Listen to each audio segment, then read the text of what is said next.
Buenos días a todos.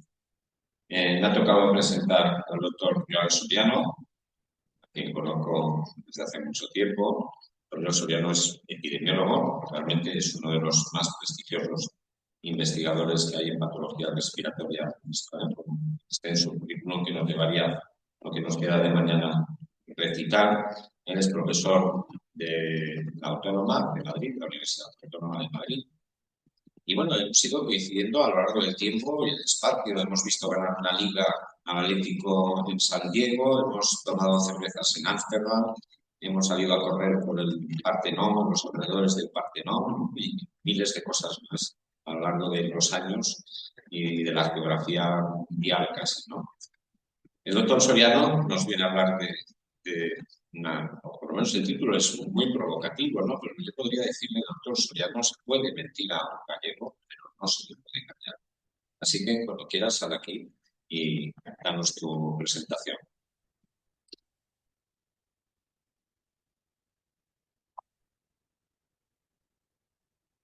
Gracias, Luis. Buenos días.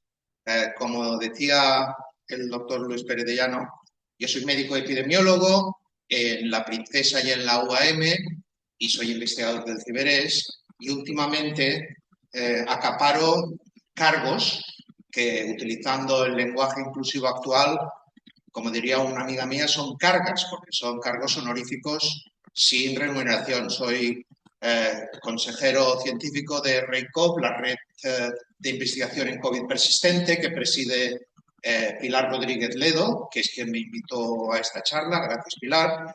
También soy vicepresidente del CNPT, el Comité Nacional de Prevención de Tabaquismo, y desde hace 3 meses presido el think tank Respiratory Effectiveness Group con sede en Londres.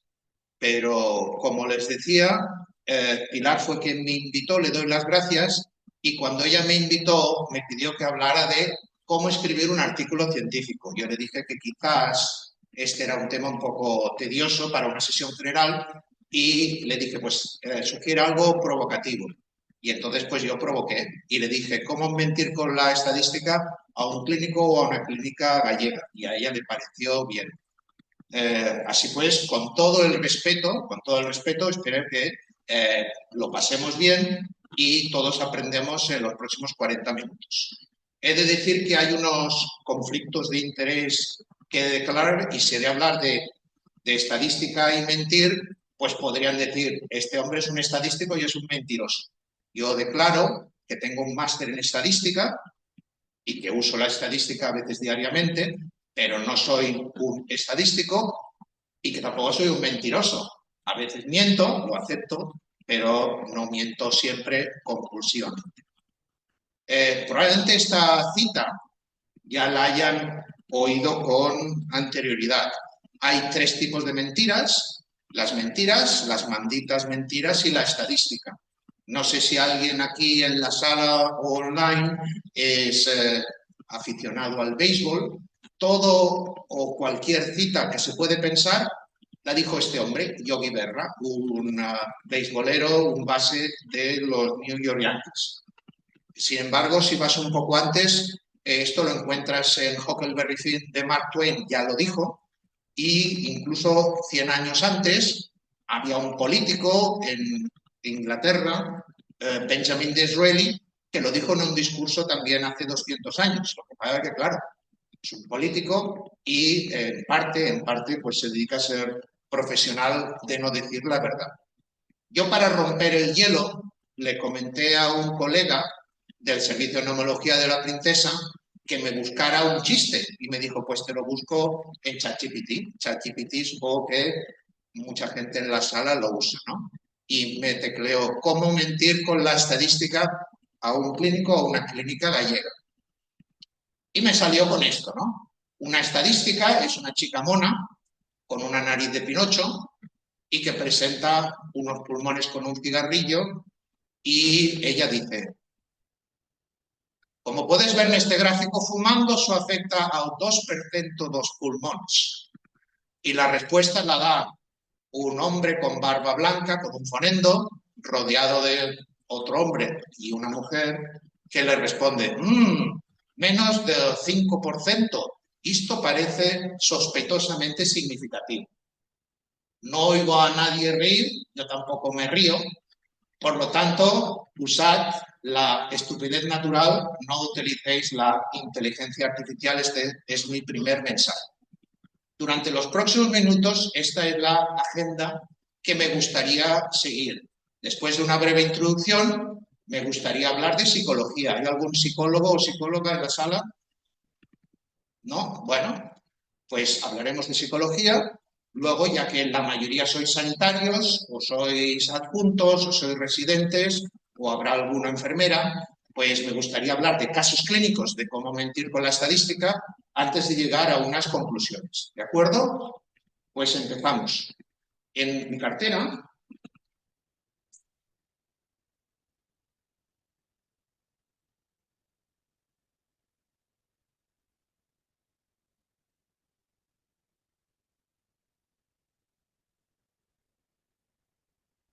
cartera tengo estos dos libros. Uno es Cómo mentir con la estadística. A Darrell Huff, que no era un estadístico, era un periodista, le robé el título, Cómo mentir con la estadística. Y luego me gustaría combinar este Cómo mentir con la estadística con este libro de Daniel Kahneman, Pensar rápido y lento. Daniel Kahneman tampoco es un estadístico, de hecho él era economista, murió en marzo pasado, pero ha sido un revolucionario de cómo influencia los apriorismos del cerebro en las teorías económicas. Leyendo los dos libros se me ocurrió que podría ser interesante pensar de cómo influye en el arte y la ciencia médica, cómo influye en la ciencia, cómo presentamos las gráficas y las figuras. Me gustaría seguir con las conclusiones y estos serían los mensajes que os podéis llevar a casa. Por supuesto, yo no intento enseñaros cómo hacer mal las cosas y cómo mentir. Todo lo contrario, me gustaría o pretendo entender cómo las estadísticas afectan nuestra toma de decisiones, no solo con los pacientes o cómo decidimos entre tratamientos, sino a veces incluso en las decisiones individuales diarias. Y que continuamente estamos jugando con los números y las probabilidades. Y es algo que nuestro cerebro hace incesantemente. También es muy importante el pensar que si pensamos en cómo mentir con la estadística, podemos mejorar la revisión por pares. Y en la investigación en las revistas habitualmente hay el cegamiento de los revisores y la revisión por pares es algo que habitualmente mejora la investigación y mejora los manuscritos. Y hemos de pensar en cómo se presentan los resultados. Y luego una cosa muy importante y fundamental es que puede que haya artistas en la sala o escritores en la sala, pero siempre, siempre la imagen vence a las palabras. Podría hacer ahora mismo una encuesta y ir a la calle en Lugo y preguntar en qué profesionales, en qué tipos de profesiones la gente confía. Esto se hizo en Estados Unidos y se observó que la gente no confía mucho en los políticos, en los vendedores de coche, en los ejecutivos o en los abogados. Y sin embargo, en Estados Unidos sí que confía mucho en los sanitarios, sobre todo en las enfermeras, pero también en los médicos, los farmacéuticos y luego los profesores de primaria y secundaria. Estos datos aún no los tenemos en España, pero se han replicado en el Reino Unido y también las enfermeras y los médicos son alguien que la gente de la calle confía. Y si tú les dices algo, lo toman como que será lo mejor para ellos. Y las decisiones que hacemos a los pacientes habitualmente se basan en números y en probabilidades.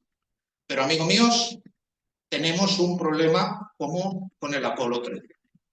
Si vamos a una película y alguien nos dice, esta película es la más vista, o en otra película te dicen, el 80% la volvería a ver, o incluso te dicen en otra película, 9 de cada 10 hombres la recomendarían. Estos son 3 ejemplos de mentir con la estadística. Y si tú vas, por ejemplo, ahora está de estreno Gladiator 2 y al salir del cine te pones a hacer una encuesta, obviamente es la película más vista, porque en ese momento estás haciendo la encuesta. Y si no das los datos, alguien interpreta como que es la que se ha de ver porque es la más vista. Pero si alguien te dice el 80% la volvería a ver o 9 de cada 10 hombres la recomendarían, te está diciendo lo mismo. Porque habitualmente cuando vas al cine vas en pareja, al menos si no vas en grupo. Y habitualmente hay como media un chico y una chica, con lo cual si 9 de cada 10 hombres la recomendarían, eso quiere decir también que 7 de cada 10 mujeres la recomendarían. Y el concepto y cómo explicamos los números es algo que hacemos habitualmente. Es por eso que preguntaba si había algún psicólogo o psicóloga en la sala, porque la psicología nos envuelve continuamente y también utilizamos la estadística adaptada con la psicología.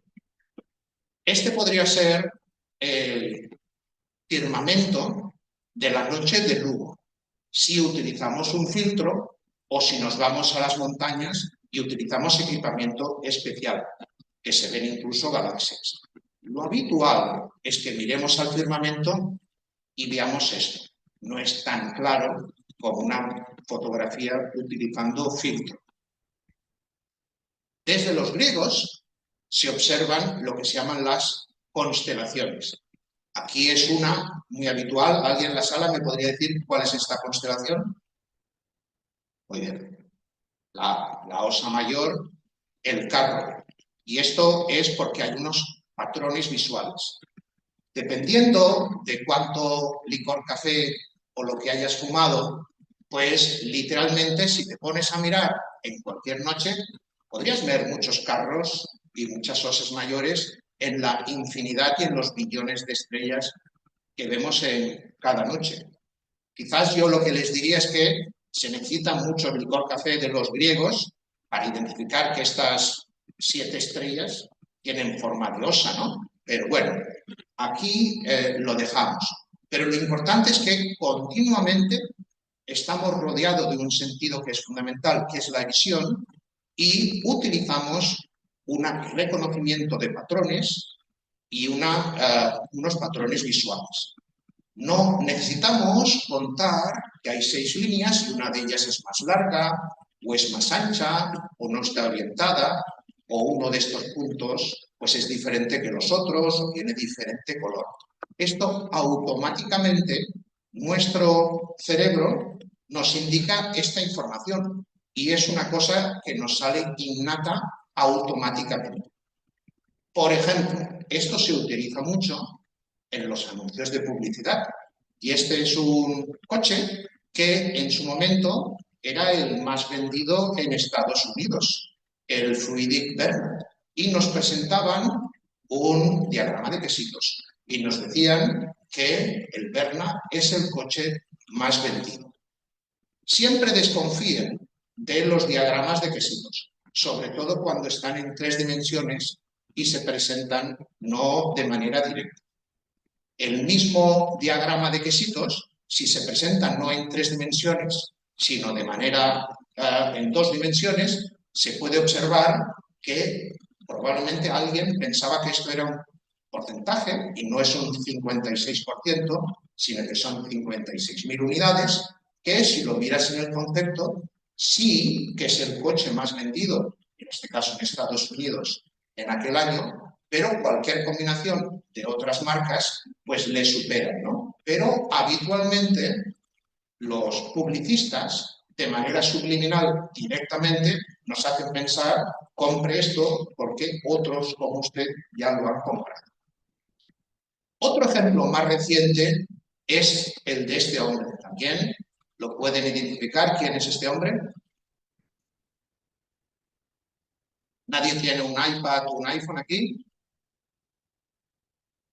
Tim Cook. Bueno, Tim Cook fue uno de los fundadores con Bill Gates de Mac y de Apple. Y entonces esto lo presentaba a principios del año 2015 a una reunión de accionistas de Apple y decía que las ventas están superando. De nuevo, desconfíen de los diagramas de quesitos y también desconfíen de las figuras en las cuales los ejes no están bien definidos. Aquí no tenemos un eje de abscisas en el cual nos indica que están representando estos probablemente millones y en el eje de las X tenemos 1 hasta Q14 que podemos interpretar que son trimestres y las ventas del iPad en particular y que van para arriba. ¿Qué son los datos reales? Porque estos son datos acumulativos. En primer lugar, es datos suavizados. Si haces los datos por trimestre de ventas en millones de dólares de los iPad, pues ven que no es tan bonito como un diagrama suavizado. Pero más importante, si queremos ver la realidad de las ventas de los iPad, no es mirar el acumulado, sino ver los millones de dólares que han producido en cada uno de los trimestres. Y pueden observar que el suavizado va por trimestres. Y hay algunos trimestres, probablemente fuera de Black Friday o fuera de Navidades, que hay un descenso de los millones de dólares que durante el mismo periodo producía la venta de iPad. De hecho, si en vez del eje de millones de dólares hacemos el de unidades, podemos observar que Tim Cook se presentó a los accionistas cuando la venta de los iPad estaba decayendo.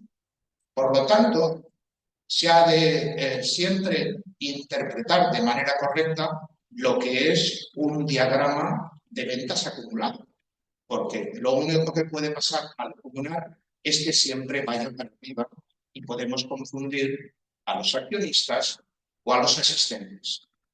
¿Por qué pasa eso? Pasa, y en psicología, Kahneman ya lo descubrió, tenemos 2 cerebros. Y no es que tengamos el cerebro derecho y el cerebro izquierdo que tienen diferentes funciones. No, no. Es que en psicología tenemos 2 cerebros. Existe el cerebro tipo 1, que es el cerebro arqueológico, el prehistórico. Es el que es rápido, es automático, lo utilizamos cada día, a veces cada hora, está sujeto a las emociones, es estereotipado y lo más importante, no somos conscientes que lo utilizamos. Es el cerebro humano prehistórico. Pero les doy la noticia que los humanos tenemos un segundo cerebro. Es el cerebro tipo 2, es el de Baby Einstein. Y es un cerebro que es lento, requiere un esfuerzo. A veces, en todo el día no lo usamos muy poco frecuente, porque requiere lógica, requiere cálculo y requiere su uso consciente. Y repito, a veces pasan horas, días o semanas que no utilizamos el cerebro tipo 2. Probablemente en la sala haya gente que publica y haya residentes o puntos jóvenes que publican o quieren publicar más. Y esta es una revista que se llama la Revista Americana de Investigación Cualitativa. Aquí tenemos lo máximo de la investigación cuantitativa, el New England, aunque actualmente el Lancet tiene un factor de impacto superior al New England. Pero entre medio tenemos revistas que hacen investigación cualitativa e investigación cuantitativa, como esta, que precisamente se llama la Revista de Investigación Cuantitativa y Cualitativa. Sorprendentemente, incluso en revistas como el New England o el Lancet, hay mucha investigación o que es semi-cuantitativa o que es directamente cualitativa. Y te cuelan gráficas y figuras en las cuales el cerebro 2 es el que te tienden a activar, y se lo intentaré demostrar con algunos ejemplos. ¿Cuál es mi objetivo hoy? Todos y todas saben leer una radiografía de tórax. Este, por ejemplo, sería una radiografía de un hombre de 59 años que acude a urgencias con disnea. A nadie se le ocurriría mirar y ver aquí una patata o ver aquí un nódulo y ir directamente a describirlo así. En la residencia y antes en la facultad se escribe la sistemática y se enseña la sistemática para decir pues, que esto es una radiografía posterior anterior de tórax, se dice si está bien o mal penetrada, se dice si está bien o mal centrada, si se ven los senos, el marco óseo, la simetría cardíaca, los cilios, y luego describes si algo es patológico o no patológico. Mi interés hoy es que hagan lo mismo cuando ven, incluso en una revista impresa, pero también en borrador de artículo o en algo que les presenta un colega, que miren también las figuras de un artículo con una sistemática y que miren los ejes, las escalas, los colores, las leyendas, porque si no se activa el cerebro tipo 1. Y esto se lo querría explicar pues con una serie de casos clínicos reales. Por ejemplo, uno. Este es un artículo publicado hace 3 años en PLOS ONE, una muy buena revista. El título del artículo es Análisis de supervivencia en pacientes con cáncer de pulmón y enfermedad pulmonar intersticial, FPI y otras. Se comparan 2 grupos de pacientes, es un estudio observacional y en el tiempo cero todos están vivos y se observa que a lo largo de los meses pues hay un aumento de la mortalidad y que el grupo azul, que correspondería a los pacientes que tienen solo cáncer de pulmón, tiene una mejor supervivencia que el grupo en rojo, que son los que tienen las 2 patologías, cáncer de pulmón y enfermedad pulmonar intersticial. La conclusión de este artículo lo tienen aquí, la supervivencia a 5 años, 60 meses, del grupo de estudio, los que tenían cáncer de pulmón con enfermedad pulmonar, en rojo, era menor, 41%, respecto a casi la mitad, el 48%, de los que solo tenían una de las patologías, cáncer de pulmón, y es una P de 5 ceros. En el artículo se concluye lo que querían los investigadores, pues que es peor tener cáncer de pulmón con una otra patología pulmonar que solo tener cáncer de pulmón. Lo que pasa es que estos resultados son solo a los 5 años y nos truncan los resultados. Si se siguiera el seguimiento, se observa que a los 6 o a los 7 años la supervivencia es igual de mala en los dos grupos, y solo si se hubiera incrementado el seguimiento a 2 años, se observa que la supervivencia en los dos grupos es exactamente lo mismo. Probablemente en este estudio se intenta decir en los pacientes de cáncer de pulmón, además de tratar de su cáncer de pulmón, se les ha de tratar con antifibróticos. Quizás a los 5 años sí, pero a los 7 o los 8 o los 9 años se observa que no sería necesario porque se mueren igual de mal o sobreviven igual de bien que los pacientes solo con una de las patologías. ¿Se entiende? ¿Alguna pregunta? Segundo ejemplo. No sé si alguien en la sala bucea. En el buceo, las muertes es un evento raro, pero claro, estamos en un medio hostil y pueden ocurrir. Y esta es una serie histórica en Estados Unidos que identificaban las muertes durante el buceo según el índice de masa corporal.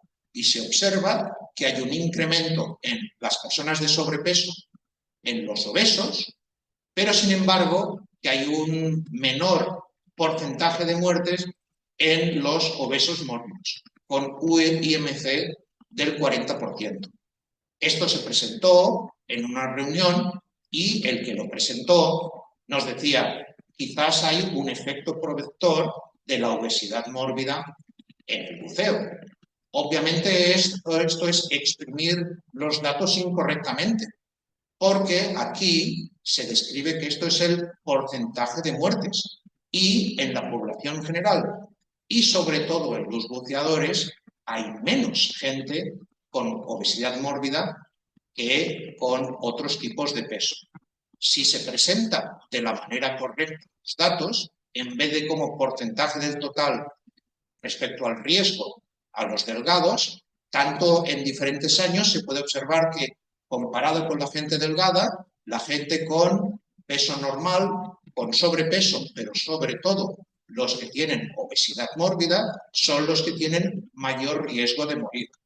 ¿Qué ocurre? Que hay menos gente que bucea si tiene un índice de masa corporal mayor de 30 o mayor de 40, en parte porque les cuesta más subir las escalerillas y en parte también porque los fabricantes no hacen neopreno para gente muy, muy obesa. Con lo cual, la distribución del índice de masa corporal está hacia la izquierda en los practicantes de buceo. Y se confirma, con datos bien presentados, que el riesgo de muerte se incrementa en el buceo con el mayor peso corporal y el mayor IMC. Otro ejemplo que me gustaría presentarles es este.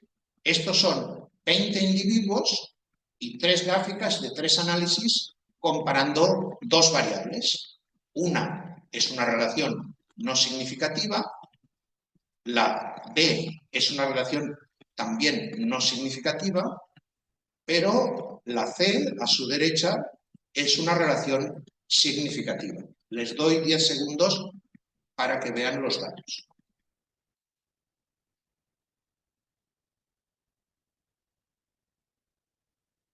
8, 9, 10.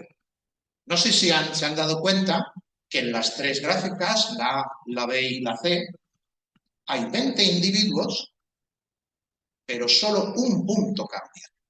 Este de aquí. En los datos reales, la relación de estas variables no hay relación entre la variable X y la variable Y. Es una relación que nos da una R que incluye el 0 y que no es significativa. Si este mismo punto lo subimos un poco, la R se incrementa y la P disminuye. Pero llega un punto que si solo de los 20 puntos lo subimos un punto más, llega al umbral de que no solo la R, la correlación, es significativa entre las dos variables, solo por cambiar un valor, sino que además la P es lo que queremos siempre al buscar un análisis. Es inferior al 0.05, inferior a lo que consideramos la aleatorización. ¿Qué es importante aquí? El valor de los outliers. Los outliers son los valores que nos modifican la distribución. Habitualmente se utiliza la prueba del pulgar.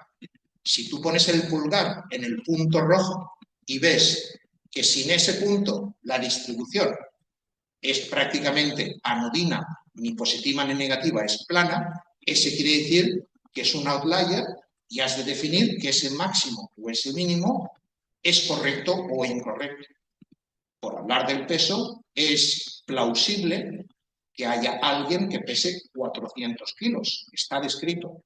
Ahora bien, si ese outlier del peso pone persona de 4.000 kilos, pues es alguien que se ha equivocado en los decimales, porque es imposible que un león marino sí o un elefante marino, pero una persona no. Siempre hemos de vigilar en las distribuciones de puntos la prueba del pulgar e identificar si hay un máximo o mínimo que es un outlier y que puede ser un valor erróneo. Este cuarto ejemplo se refiere a algo que aquí en Galicia se da con frecuencia y es los centenarios y los supercentenarios. En este artículo, que aún está en revisión por pares, este es un repositorio de artículos, se preguntaban los autores, ¿influye el día del mes que nace en tu longevidad? Y en particular, si quieres ser centenario, ¿influye si naces entre el 1 del mes y el 31 del mes? Si lo haces en la población americana de 2 décadas, más de 70 millones de datos, se observa que los que nacen el día 1, los que nacen el 28 de febrero o el 30 o el 31 del mes, se observa que hay una muy ligera variación de menos del 1% en lo que finalmente llegas a vivir, tu longevidad. Sin embargo, estos autores exploraban los supercentenarios. La gente no solo que llega a los 100 años, sino que llega a los 110 años. Y observaron este patrón abajo. Observaban, si puedo ver,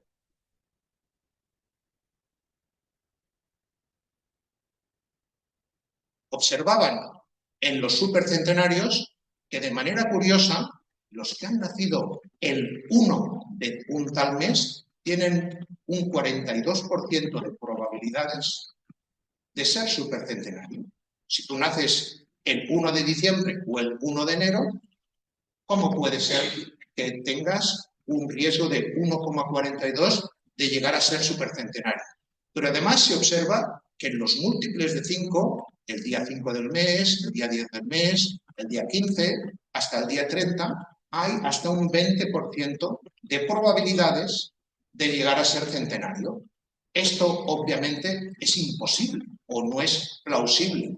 Y en este artículo los autores nos dicen que quizás hay un patrón indicativo de fraude de pensión o errores de la informática utilizada que nos indican que es algo que no es plausible y que habitualmente es el hijo que toma la identidad del padre o el hermano menor que toma la identidad del hermano mayor para cobrar una pensión y que a veces falsifican la partida de nacimiento o los documentos, porque no puede ser que el día del mes influya en tu longevidad.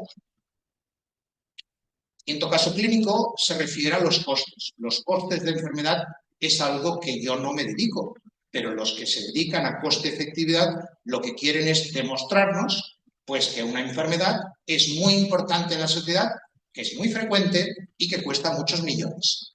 Estos son una serie de investigadores respiratorios de Estados Unidos, algunos muy conocidos, que nos publicaban en una muy buena revista de respiratorio CHEST las proyecciones del gasto de la enfermedad pulmonar obstructiva crónica, la EPOC, COPD, desde el año 2019 a la proyección al año 2029. Esto es el gráfico tal como está, año y cientos de millones. En el estudio, y así está descrito, cuando se hace una presentación se puede presentar en 2 dimensiones. Y esto es la altura de la gráfica en 2019 y la altura de la gráfica en 2029. Sin embargo, los autores lo presentaban no en 2 dimensiones, sino en 3 dimensiones. Y de nuevo nuestro cerebro tipo 1 identifica que en el año 2029 aquí habrá entre 8 y 16 veces más fajos de billetes que el que había en el año base, que hay solo pues una determinada cantidad. En 3 dimensiones, aquí hay entre 8 y 16 veces más dinero. Nos pueden confundir al usar una imagen gráfica. Y acabo con el ejemplo del cáncer. En hombres es muy frecuente hacer una PSA para identificar el cribado del cáncer de próstata. Lo que pasa es que cuando te dan el resultado de la PSA, puede ocurrir que en ese hombre haya una enfermedad que sea clínicamente significativa y que la intervención le haga bien e incluso le salve la vida, o muchos hombres morirán a los 80, a los 90 o más años con una enfermedad indolente que no ni les afectará y si no se les detectara no les produciría ningún efecto. En este caso concreto, urólogos de cáncer nos decían que por cada vida salvada, es como los NNT de los fármacos, por cada vida salvada con el escribado de la PSA en hombres, 47 pacientes no recibieron ningún beneficio ni con enfermedad indolente ni con enfermedad clínicamente significativa. Y se les añadió ansiedad, pruebas diagnósticas excesivas y mayor coste al sistema. Y de nuevo el debate entre hacer prevención secundaria y hacer prevención secundaria cuando no produce beneficio aún está abierto respecto a la PSA, respecto al cáncer de pulmón con la prueba de imagen y otras. Así pues, acabo y en tiempo y me gustaría concluir que a veces hemos de ser sutiles con la estadística. Y no digo que todas las estadísticas sean Pinocho, pero que hemos de equilibrar los dos cerebros, el del cerebro tipo 1 automático y el cerebro tipo 2 consciente, sobre todo cuando vemos imágenes. No me puedo hablar de que siempre, cuando tienes datos, has de tener presente los datos que no tienes. Que en la extrapolación que a veces hace el cerebro tipo 1, hemos de pensar también en la interpolación y a veces cuando hacemos ajuste multivariable, en el sobreajuste. Y luego que en la vida, no solo en la medicina, sino en la vida, las correlaciones ocurren todo el tiempo y como los Boy Scouts y las Girl Scouts ha de estar siempre alerta. Un mensaje a los que están haciendo sus tesis doctorales es que se ha de democratizar el proceso de validación, rendición de cuentas y la estadística. Y que a veces algunas revistas te piden la base de datos o que un segundo estadístico confirme los datos de manera cercana. Y finalmente, si tienes un resultado y es bueno, te has de hacer esta pregunta. ¿Es demasiado bueno para ser verdad? Muchas gracias.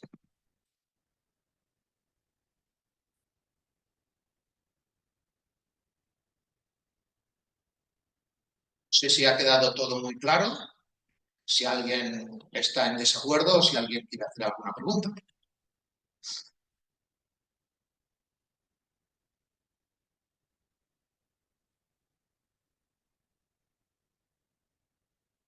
Veo que ha quedado todo súper claro y si no hay preguntas ni online ni en la sala, lo dejamos aquí. Pues muchas gracias de nuevo.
Pero bueno, estaba todo claro.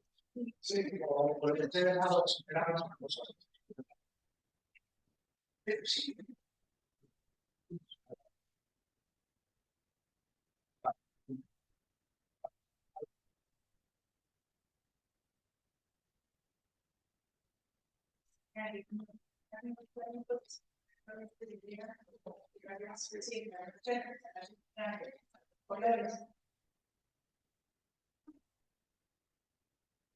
Sí, ahora, que tú,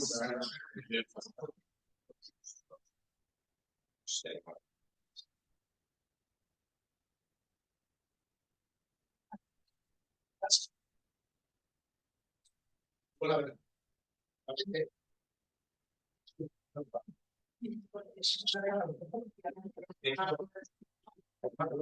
pero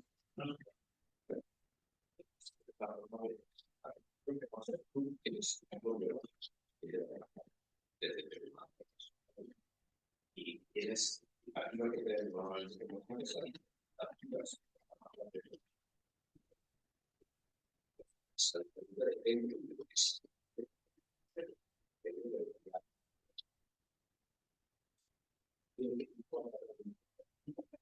el barro es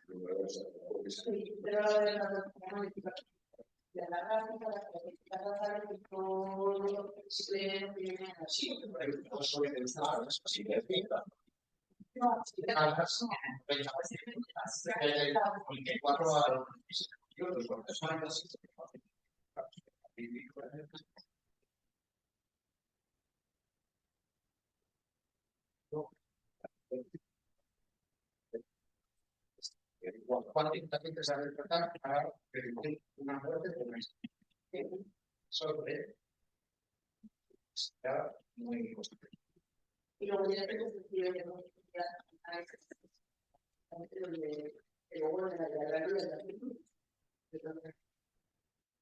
pero habitualmente la fama va muy mejor porque entrevistan los grandes doctorales, sobre todo de los doctorales. Fama, obviamente, están regulados, luego saben que la gente se queja.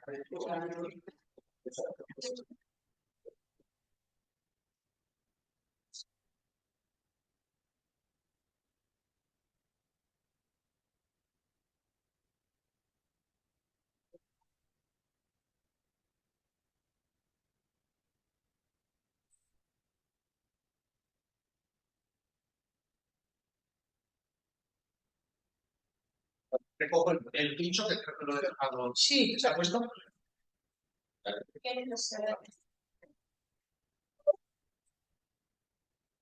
Ah, ha ido bien, ¿no? El audio y el vídeo. Sí, sí, está. Yo estoy apuntando ahí porque hubo mucha gente que se apuntó por eso no había tanta. Había mucho. Había mucha gente. Sí, sí, sí, estoy yo bien.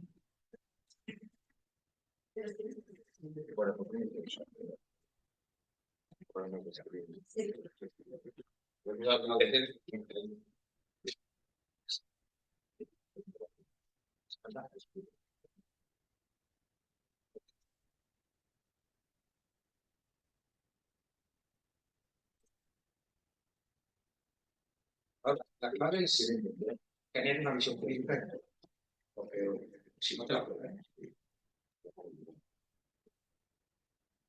Bueno, es cuando